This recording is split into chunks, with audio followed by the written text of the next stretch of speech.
Programme में एक बार फिर खुशामदीद नाज़रीन। तनसीर बुखारी साहब, वक्फे से पहले आप कुछ कहना चाह रहे थे कि इलेक्शन के हवाले से, खास तौर पे ये जो अभी भी सियासतदानों के वो कहते हैं हमने इलेक्शन लड़ना है अगर हुए तो, लेकिन हमारी ये रिक्वेस्ट है या मुतालबा है। बिल्कुल ठीक है सर। अकील अंजुम साहब की बात सुनी, अब्दुल समद साहब की, अलामा अवैस नूरानी साहब की।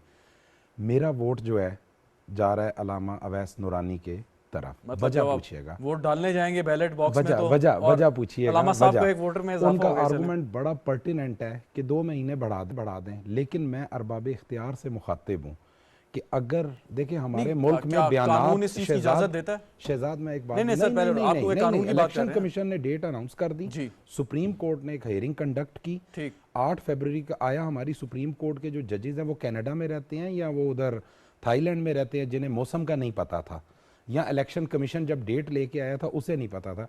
अलामा साहब का मैं इसलिए कह रहा हूँ, इनकी जेन्युइन होगी वजूहात, बम धमाका हुआ, अटैक हुआ अलामा साहब पे, फजलुर रहमान साहब पे, एप्रीहेंशंस होगी, लेकिन आपने भी अपना बड़ा वैलिड आर्गूमेंट बिल्ड किया कि बेनज़ीर भुट्टो से बड़ा लीडर नहीं था जुल्फ़िकार अली भुट्टो के बाद। वो बम ब्लास्ट भी होता है, उन्हें गोलियों से छलनी किया जाता है और 2 महीने का डिले करके इलेक्शन कर दिया जाता है।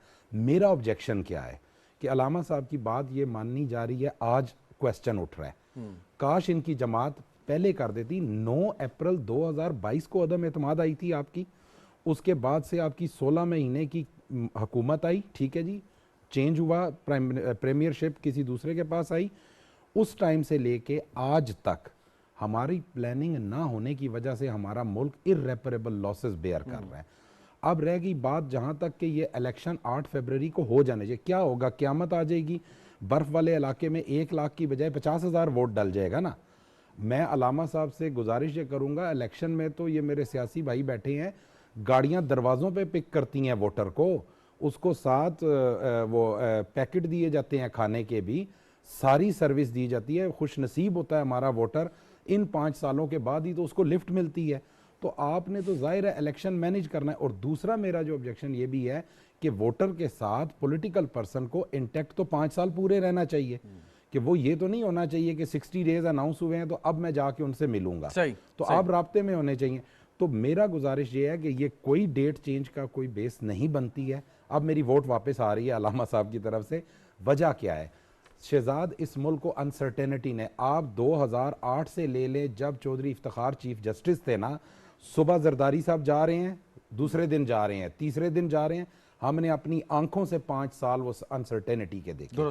फिर मियाँ नवाज शरीफ प्रीमियरशिप लेता है तो आपके 3 महीने बाद, जो अभी भाई ने बात की 35 पंक्चर वाली अनसर्टेनिटी, लिबर्टी चौक से एक 200 बंदों का जलसा शुरू होता है और वो एक वबाल बन के लॉन्ग मार्च बनता है। उससे आगे आखिरी बात कर लूं, फिर ये जो साल गुजरे अनसर्टेनिटी, खुदारा ये मत करें, आप किसी तरीके से सब्र कर लें। अब एक डेट अनाउंस हो गई है, 5 करोड़ की बजाय 2 करोड़ का टर्न आउट आ जाएगा। वेरी राइट, ठीक हो गया। सो बट याकूब साहब, बुनियाद बना के आप ये करारदाद लें ना, बस जब उसकी बाइंडिंग ही नहीं है जब चलें आगे बढ़ते हैं। अवैस नूरानी साहब, ये एक बड़ा इंपॉर्टेंट और इंटरेस्टिंग पॉइंट रेज किया है बुखारी साहब ने। उन्होंने कहा है कि जो सियासतदान है वो तो थ्रू आउट 5 साल अपने वोटर्स के साथ इन टच रहता है और बिल्कुल उसको पता होता है कि वोटर को कि हमने कौन सा हमारा जो है कैंडिडेट है, कौन हमारा बंदा है और किसको हमने वोट डालना है, नजरियाती तौर पे, ज़ाती तौर पे, अदरवाइज। तो ये आखिरी 60 दिनों में या 30 दिन में जब बात की जाती है तो ये तो बड़ी एक रेलिवेंट सी बात हो जाती है। अगर आप वोटर्स के इतने करीब हैं और वो आपसे वो प्यार करते हैं